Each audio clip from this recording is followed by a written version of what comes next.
হজ যাত্রায় আমির নামক একজন ব্যক্তি, লেবাননের নাগরিক, যার জন্য দুইবার বিমান ফিরে এসেছে। অনেকেই বিষয়টা অলৌকিক ঘটনা বলে বলছে। আসল রহস্যটা কি? আসলে আসল বিষয়টি হচ্ছে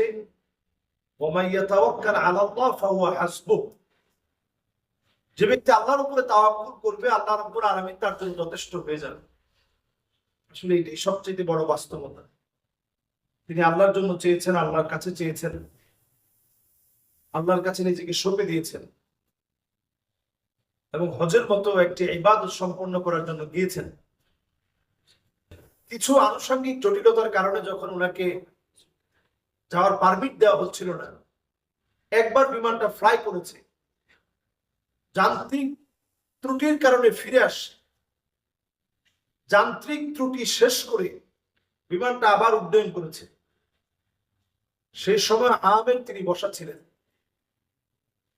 এবং যান্ত্রিক ত্রুটি শেষ করে বিমান উড্ডয়নের পর এবার আবহাওয়া জনিত কারণে আবার বিমানটা ফেরত আসছে। এরপরে পাইলট নিজে বলছেন যে কোনোভাবে আমি ওই যাত্রীকে রেখে যাব।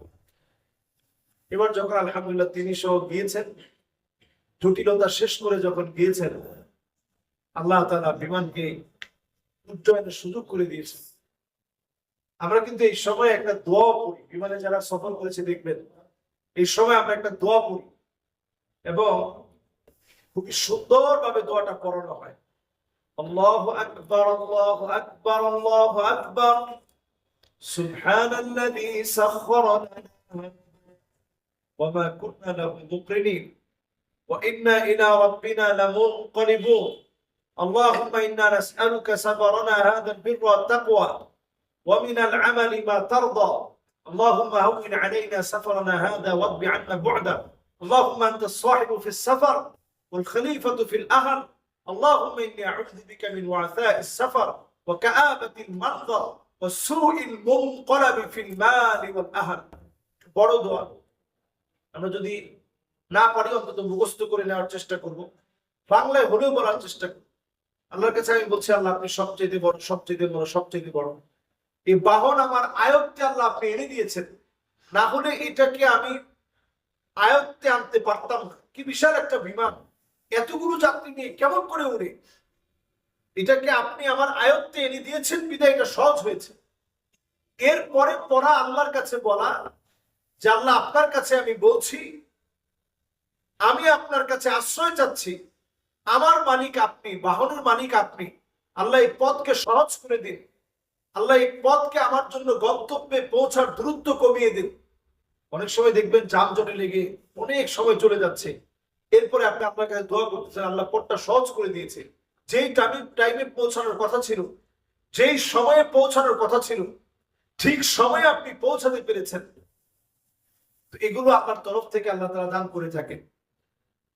তো বংশধর আমের তার ঘটনায় আরেকটা বার প্রমাণ হয়েছে, যে যুবক আল্লাহর জন্য নিজেকে সঁপে দেয়, আল্লাহ তাআলা তার জন্য যথেষ্ট হয়ে যায়। যে বান্দা আল্লাহর জন্য নিজেকে সঁপে দেয়, আল্লাহ রাব্বুল আলামিন তার জন্য যথেষ্ট হয়ে যায়। এটা আল্লাহ রাব্বুল আলামিন আরেকটা বার আমাদেরকে দেখিয়ে দিলেন। নিঃসন্দেহে আল্লাহর পক্ষ থেকে বড় একটা পুরস্কার, এবং তাকে এতটা পুরস্কৃত আল্লাহ তাআলা করলেন। আমি দেখলাম যে সৌদি আরবে যাওয়ার পর সবাই তাকে সম্বর্ধনা দিচ্ছে। এটা আসলে পাওয়ার মতোই বিষয়, কারণ তিনি তাওয়াক্কুল নিয়ে আল্লাহর কাছেই চেয়েছেন। আমরাও ছোট থেকে ছোট, বড় থেকে বড় সব আল্লাহর কাছে যাব। আব্দুল্লাহ বিন ওমর রাদিয়াল্লাহু তাআলা আনহুকে রাসূল শিখাচ্ছেন, যদি তোমার জুতাটার ফিতাও ছিঁড়ে যায়, এটাও তুমি আল্লাহর কাছে চাও। তাহলে ছোট থেকে ছোট সকল বিষয় আল্লাহর উপরে ভরসা করা, এটা আমরা এখান থেকে শিখতে পারি। এবং আমরা বিপদে পড়লে আল্লাহকে আরো বেশি ডাকবো। আবার যখন আনন্দে আছি তখন আল্লাহ শুকর গুজারি আদায় করব। এর মধ্য দিয়ে আল্লাহ তাআলা বান্দাদেরকে পরীক্ষা নেন এবং বান্দাদের তাওয়াক্কুলকে আল্লাহ রাব্বুল আলামিন কবুল করেন। আল্লাহ তাআলা আমাদেরকে বোঝার তৌফিক দান করুন।